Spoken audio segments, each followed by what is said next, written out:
محمود اپنے غلام ایاز پر بہت مہربان تھا۔ دربار کے دوسرے لوگ ایاز پر محمود کا یہ التفاق دیکھ کر اس سے حسد کرنے لگے تھے، یہاں تک کہ سلطان کے بیٹوں کو بھی ایاز سے کدورت ہو گئی تھی۔ وہ ایک غلام کو دربار میں اپنے سے زیادہ محترم نہیں دیکھ سکتے تھے۔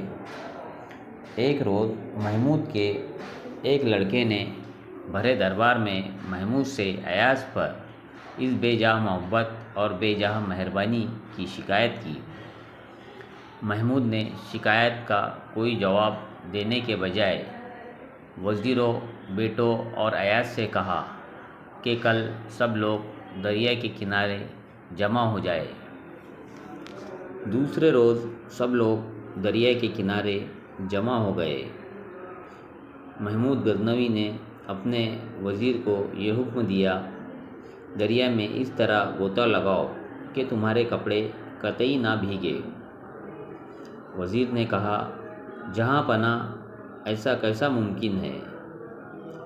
پھر محمود نے دوسرے وزیر سے یہی بات کہی، اس نے بھی معذرت کر لی۔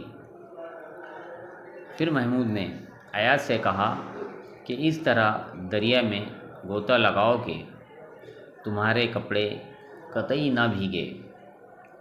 ایاز دریا میں اتر گیا، مگر جب باہر نکلا تو اس کے کپڑے پانی میں شرابور تھے۔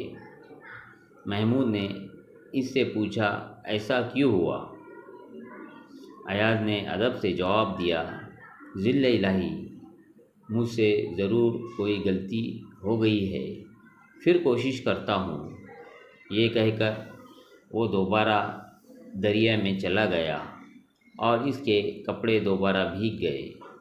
ایاز نے یہ عمل 10 بار دہرایا اور ہر بار کپڑے بھیگتے رہے اور وہ یہی کہتا رہا، مجھ سے ضرور کوئی غلطی ہو گئی ہے، پھر کوشش کرتا ہوں۔